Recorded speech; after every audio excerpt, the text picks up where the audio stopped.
My channel. आगे हम continue करते हैं बच्चों क्वेश्चन नंबर 6। इस एक्सरसाइज का लास्ट क्वेश्चन है। पहले हम क्वेश्चन को रीड कर लेते हैं। A cottage industry produce a certain number of poetry article. एक कॉटेज इंडस्ट्री है, वो certain number of poetry article को प्रोड्यूस करती है in a day. It was observe, very important line है, it was observe on a particular day that the cost of production of each article was 3 more than twice the number of article produced on that day। ये question बच्चों same to same वैसे की वैसा question है जो हमने question number 2 का second part किया था। इसका मतलब क्या हुआ कि एक आर्टिकल की प्राइस कितनी है, उस दिन जो आर्टिकल प्रोड्यूस्ड हुए थे ना उसके डबल से मैं 3 ऐड कर दूं, 3 ज्यादा। ओके, कैसे?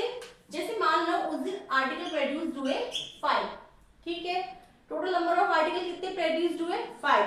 एक आर्टिकल की प्राइस कितनी हो जाएगी, मींस एक आर्टिकल की कॉस्ट कितनी होगी? 3 ज्यादा प्लस 2 मल्टीप्लाई 5। इसके दुगने से 3 ज्यादा तो है एक आर्टिकल की प्राइस। ये क्या हुआ? एक आर्टिकल की प्राइस है। ओके, मींस कितनी हो गई? 3 + 10 मींस 13। और टोटल आर्टिकल की प्राइस अगर हम निकालें तो हम क्या करेंगे? 13 को 5 से मल्टीप्लाई कर देंगे। ये कितना हो जाएगा? 65। ये सिर्फ मैंने आपको एग्जांपल के लिए समझाया है, ठीक है, जिससे आपको अच्छे से समझ में आए। फिर से एक बार समझाती हूँ इस लाइन का मतलब क्या है कि एक आर्टिकल की प्राइस क्या है, उस दिन जितने नंबर आर्टिकल प्रोड्यूस हुए थे ना बच्चों उसके डबल में 3 ज्यादा। ये मोस्ट इंपॉर्टेंट लाइन है, इसका मीनिंग आपको समझ में आना चाहिए।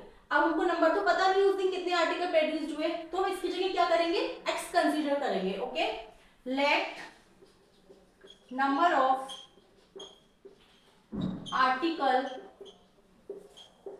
Produced x. Okay, number of article कितने प्रोड्यूस्ड हुए उस दिन? एक्स। अब हम लिखेंगे cost of one article. One article की कॉस्ट क्या हो जाएगी according to question? 3 + 2 multiply x. Okay, number of article कितने प्रोड्यूस्ड हुए? एक्स। वन आर्टिकल की कॉस्ट कितनी है? 3 + 2 मल्टीप्लाई एक्स। हमको टोटल कॉस्ट ऑफ प्रोडक्शन कितनी दे रखी है उस दिन? ₹90। तो टोटल कॉस्ट कितनी की बने? Total cost = 90। तो क्या हो जाएगा? x multiply 3 + 2x = 90। क्या आपको समझ में आया? ये सेम टू सेम यही है, 13 × 5। तो क्या हुआ? x × 3 + 2x = 90। इसको मल्टीप्लाई कीजिए, 3x + 2x² = 90। इसको इधर ले आइए, 2x² + 3x - 90 = 0। अब हम इस क्वाड्रेटिक इक्वेशन को सॉल्व करेंगे। हमें तीन नंबर्स ऐसे चाहिए जिनको मल्टीप्लाई करने पर तो 180 आए और सब्ट्रैक्शन करने पर 3 आए। तो पहले हम प्राइम फैक्टर निकाल लेते हैं।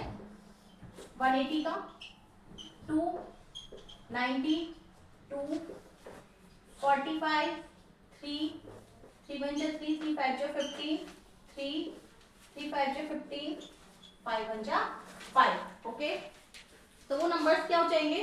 2 × 2 = 4, 4 × 3 = 12, 12 को 15 से करेंगे, हाँ 15 और 12। वो नंबर्स क्या हो जाएंगे? 15 और 12, क्योंकि 15 को 12 से मल्टीप्लाई करोगे तो 180 आएगा और 15 को 12 में माइनस करोगे तो 3 आएगा। ओके, तो 2x² + 15x आएगा, पहले बड़ा नंबर क्योंकि यहाँ पे किसका प्लस का 3x है। 15x - 12x - 90 = 0। ओके, यहाँ पे सिर्फ x कॉमन आ रहा है तो 2x + 15।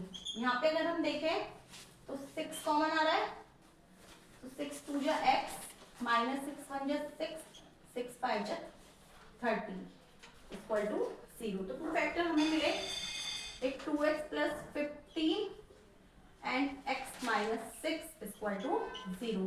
अगर हम इसको देखें तो 2x + 15 तो ये आएगा x = -15/2। तो x की वैल्यू को भी रेशनल नंबर में तो होगी नहीं, तो x - 6 = 0, तो x = आ गया 6। x = 6 क्या है बच्चों? Total number of article produce, means उस दिन नंबर ऑफ आर्टिकल कितने प्रोड्यूस्ड हुए 6, x की वैल्यू कितनी आई है 6।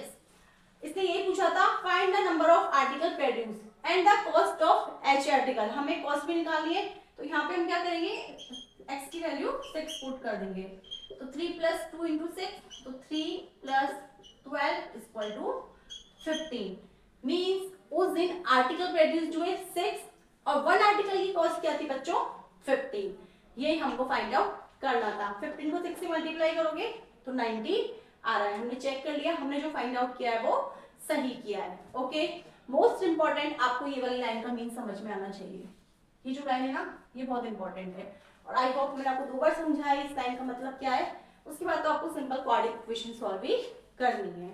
ओके, यहाँ पे हमारी एक्सरसाइज 4.2 कंप्लीट होती है, नेक्स्ट वीडियो में हम करेंगे एक्सरसाइज 4.3। आज के लिए इतना ही, थैंक यू वेरी मच।